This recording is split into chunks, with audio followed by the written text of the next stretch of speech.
Hôm nay chúng ta sẽ đến với bộ phim được chuyển thể từ tác phẩm nổi tiếng của nhà văn Jack London. Cùng mình tìm hiểu bộ phim nhé. Buck là chú chó trong nhà thẩm phán của một thị trấn ở Anh Quốc. Chú ta vô cùng tinh nghịch, người ta mời một cây kem thì chú làm luôn cả cây. Ngày nào Buck cũng vào thị trấn quậy phá mọi người. Vì là chó của nhân vật quyền lực nên không ai dám đuổi đánh cả. Đi lượn lắm cũng có ngày bị bớ. Nghề trộm chó ở thời kỳ này khá phổ biến, bởi vì thời bấy giờ con người phát hiện ra Bắc Cực có rất nhiều vàng. Nhiều người lặn lội đến đó để định vận may và họ cần mua những chú chó to khỏe để kéo xe. Một tên trộm cún đã để mắt đến Buck. Sau khi ra phố quậy chán chê thì Buck vào nhà đánh thức các cô chủ thức dậy. Được sống trong nhung lụa nên hình thể của Buck khá to lớn. Cậu ta nhảy trên giường thay cho đồng hồ báo thức. Cậu vàng đi đến đâu thì xác định giống như là động đất đến đó. Chén dĩa trên kệ bếp rung lắc muốn rơi xuống đất, khiến ông bà chủ thức dậy. Nghe chuyển động của Buck, mọi người nhanh tay nhanh chân cất hết thức ăn bỏ tủ. Đến khi cậu xuất hiện thì đã không còn món nào trên bàn. Buck bị đuổi ra ngoài, ông chủ đã đứng sau lưng của cậu. Ông đích thân kéo Buck ném ra ngoài cửa và còn dặn dò là hôm nay con phải ngoan. Nhưng tiếc là lời ông chủ chưa kịp vào lỗ tai thì Buck đã bị thỏ trắng làm sao nhãng. Cậu ta lao người đuổi theo bé thỏ đến một mốc cây. Tiếc là bao năm đi săn thỏ vẫn chưa một lần thành công. Hôm nay là sinh nhật của ngài thẩm phán. Người hầu đặc biệt làm một bàn thức ăn rất ngon. Trùng hợp cậu vàng đi ngang qua và mọi người cũng đã đoán được chuyện gì xảy ra rồi đấy. Nhà thẩm phán bên này mải mê tập trung lại chụp ảnh thì Buck ngậm một chiếc đùi gà đi tới. Mọi người nhìn sang thấy Buck là cũng thấu hiểu mọi chuyện. Cả bàn ăn tan tành chỉ còn đúng cái nghịch mà thôi. Để chịu phạt cho hành vi của mình, ngài thẩm phán phạt Buck phải ngủ ở ngoài để suy ngẫm tội lỗi. Trời bắt đầu có sấm chớp khiến nó sợ. Lúc này tên trộm chó xuất hiện và gọi tên Buck trong đêm. Hắn dùng thức ăn để hấp dẫn và thành công nhốt cậu vàng vào lồng. Ban đầu là xe ngựa, sau đó là chuyển lên tàu hỏa và đưa đi rất xa. Hành trình của Buck cũng chính thức bắt đầu từ đây. Khi nó mở mắt ra thì nghe có người mở chiếc lồng. Đám người này mới thả nó ra rồi bắt đầu huấn luyện nó. Không nghe lời sẽ bị ăn đòn ngay. Chiếc rùi cui đã làm cậu bắt đầu sợ nên Buck chỉ đành ngoan ngoãn. Nhân lúc giờ trưa mọi người đang nghỉ ngơi, Buck đã giật đứt dây và cố gắng trốn thoát. Nó thành công trèo thẳng ra ngoài. Nhưng khi đứng trên bong thuyền, cậu vàng đã hết sức kinh ngạc vì xung quanh đều có băng tuyết. Thì ra nó đã được đưa đến Bắc Cực. Nơi này được gọi là lãnh thổ của dân tìm vàng. Buck cảm thấy nơi này vô cùng xa lạ. Người đàn ông này còn dùng hẳn chiếc rìu to để cạo râu. Đây cũng là lần đầu tiên Buck được nhìn thấy tuyết. Sự lạ lùng này làm cho Buck có vẻ bối rối, nhưng tạm thời cậu cảm thấy rất chi là thích thú. Trong lúc người chủ bất cần, Buck đã chạy đi. Cậu ta vô tình va phải một ông lão, người mà sau này sẽ thay đổi hoàn toàn cuộc đời của cậu vàng. Ông ta chính là lão Hạc trong câu chuyện này. Buck nhìn thấy ông lão đánh rơi chiếc kèn, cậu nhặt nó đến đưa cho ông lão. Ông ấy rất cảm kích vì điều đó. Sau đó cậu vàng bị nhốt lại và đợi người đến mua. Một người đưa thư đã để ý đến cậu, nhìn thấy vóc dáng cao to của nó là anh kết rồi. Vậy là Buck chính thức có việc làm. Nhưng khi cô chủ nhìn thấy Buck thì bảo là nó có to đó, nhưng họ vẫn cần 2 con thì tốt hơn. Buck trở thành chó kéo xe chung bầy với rất nhiều chó khác. Anh John lý giải con đường bọn họ sẽ đi qua, nhưng từ nhỏ tự do quen rồi làm sao mà Buck chịu được sự gò bó. Nhiệm vụ đầu tiên kéo dài đến 500 dặm. Buck vẫn chưa quen với cách chạy của chó kéo xe nên vẫn rất lúng túng. Đến đoạn cua thì thấy bé thỏ trắng, không để ý nên Buck đã khiến cả đoàn xe bị ngã lăn xuống hố tuyết. Từ đây Buck đã học được bài học đầu đời rằng việc một người làm có thể ảnh hưởng đến cả nhóm. Ngày đầu tiên Buck kết thúc công việc trong sự mỏi, thở không ra hơi. Buổi tối, Buck phải chịu cái lạnh giá của Alaska. Vì không quen nên cậu ta chui vào lều và đẩy bà chủ ra ngoài. Kết cục bị bà chủ đuổi cho chạy không kịp. Buck nhìn thấy một con sói lớn, nó chính là bản năng nguyên thủy của Buck. Cậu đã ngủ dưới hố băng để tránh cái lạnh. Hôm sau Buck lại tiếp tục công việc của mình, nhưng trên mặt băng trơn trượt Buck không thể giữ được thăng bằng và còn bị con đầu đàn cố ý cho va vào thân cận. Tối hôm đó Buck được phát cho một con cá tươi ngon, trong đàn có một con husky. Vì mình là đầu đàn nên thường xuyên cướp đồ ăn của những con khác. Buck chủ động nhường đồ ăn cho chó bé hơn. Điều này càng làm con đầu đàn ghét Buck hơn. Sáng hôm sau cả đoàn lại tiếp tục lên đường tiến về phía trước. Khi uống nước ngọt husky không cho ai uống chung. Buck thấy chuyện bất bình nên đã đạp vỡ băng để cả đàn có thể cùng uống nước. Một hôm hai vợ chồng bưu tá đến mặt hồ đóng băng. Cô chủ đi phía trước phát hiện ra mặt băng ở đây rất yếu, nhưng chưa kịp phản ứng thì mặt hồ đã vỡ ra, khiến cô lọt xuống dưới. Buck vội lao nhanh xuống dòng nước lạnh lẽo để cứu lấy cô chủ. Buck để cô chủ bám lấy mình và cố gắng phá vỡ mặt băng. Trong lúc thập tử nhất sinh, cậu vàng thấy được sói đen và đâm vào chỗ băng đó. Cứu được bà chủ nhưng vì kiệt sức mà Buck lại bị dòng nước cuốn trôi đi. Ông chủ hoảng hốt vội chạy khắp nơi nhưng bất lực vì dòng chảy quá. Bất chợt có ai đó đưa cho anh cái gậy đập băng, nhưng anh không nghĩ nhiều, liền lấy cây gậy. Hình như có cái gì đó sai sai thì phải. Anh quay sang nhìn thì thấy Buck, lần này nó lập được công lớn. Thế là cô chủ thưởng cho Buck một chiếc đùi gà siêu to khổng lồ. Điều này khiến con đầu đàn không chịu nổi nữa. Tối hôm đó, Buck lùa theo bé thỏ và lần này cậu ta đã bắt được, nhưng chỉ là bắt cho vui thôi rồi cũng thả ra. Không ngờ con đầu đàn lại cán chết bé thỏ ngay tại chỗ. Một đàn chỉ có thể một con lãnh đạo, Con đầu đàn bắt đầu khiêu chiến muốn đánh nhau, cả đàn chó thấy thế liền lùi bước về phía sau quan sát, mới bắt đầu Husky chiếm ưu thế, vì Buck chưa chiếm đóng bao giờ. To hơn nhưng không có kỹ năng thì cũng vô dụng, Husky di chuyển linh hoạt, sau đó chạy vòng quanh bất ngờ cắn cổ Buck, bị vật ngã liên tục khiến Buck không thể đứng dậy. Khi thấy Buck nằm bất động, Husky rất khoái chí.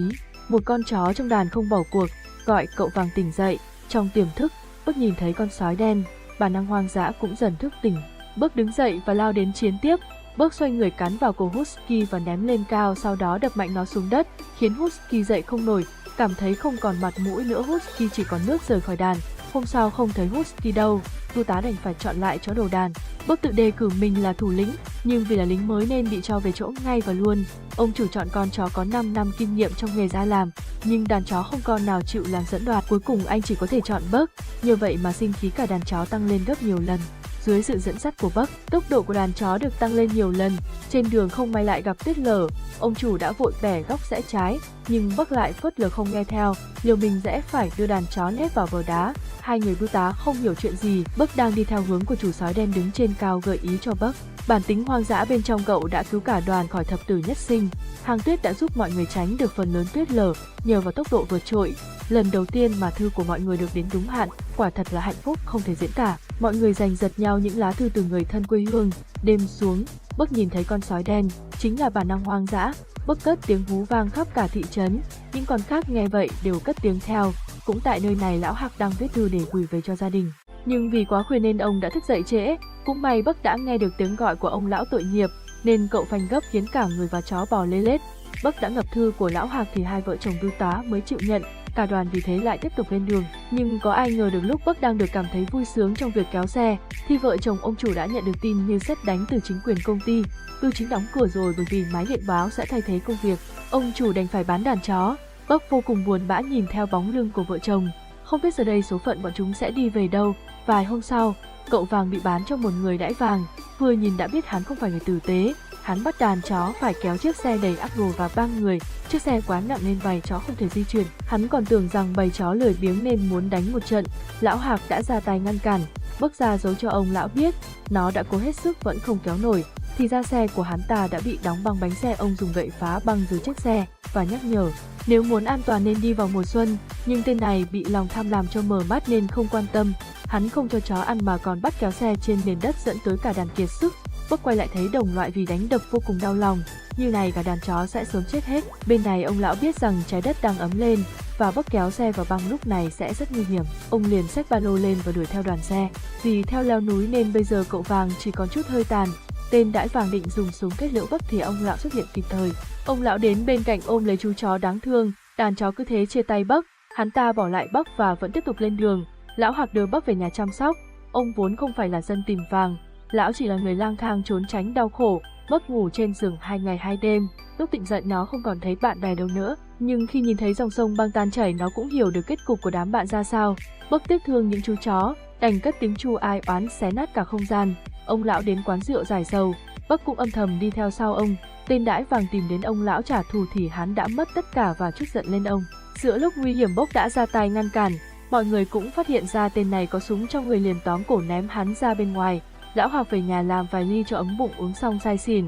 Lão Hạc buồn bã nói hôm nay là ngày giỗ của con trai ông. Buck bắt đầu nhức ngó về hướng của ông lão, hình như Buck cũng cảm nhận được nỗi buồn của ông lão, ngoan ngoãn ngồi bên cạnh ông.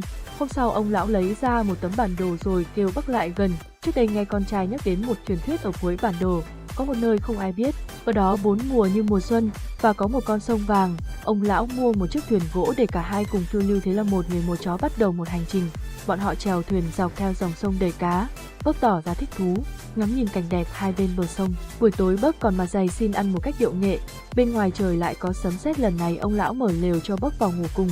Sau đó cả hai nằm cạnh nhau, cứ như vậy họ cùng nhau trải qua những ngày tháng vô lo vô nghĩ.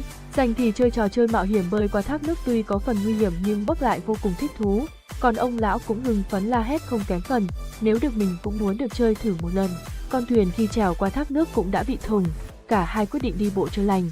Một bên khác, tên đào vàng vác súng đến nhà ông lão, hắn phát hiện tấm bản đồ kho báu dưới nền nhà. Trải qua muôn vàn hiểm trở cuối cùng bọn họ cũng đến nơi cuối bản đồ. Nơi đây phong cảnh hữu tình và đẹp như trong truyện cổ tích. Lão Hạc phát hiện có một căn nhà gỗ bên cạnh con suối, căn nhà đầy mặn nhện có vẻ đã lâu không có người. Lão Hạc quyết định ở lại đây sống hết khoảng đời còn lại với cậu Vàng. Tối đó, Bấc lần đầu tiên nghe tiếng sói tru, cậu sợ hãi nằm bên cạnh ông lão. Hôm sau ông lão xuống sông tắm mát, bất ngờ ông phát hiện ra bên dưới có vàng, thì ra truyền thuyết dòng sông chứa đầy vàng là có thật. Ông lão bắt đầu công việc đãi vàng, Bấc muốn giúp đỡ, ông lão cho cậu xem cục vàng nhỏ làm dấu. Nó nhặt được một cục vàng to đùng nhưng lại nghĩ là cục vàng nhỏ kia mới đúng nên bỏ đi. Lúc này có một con sói trắng chạy bên bờ đối diện.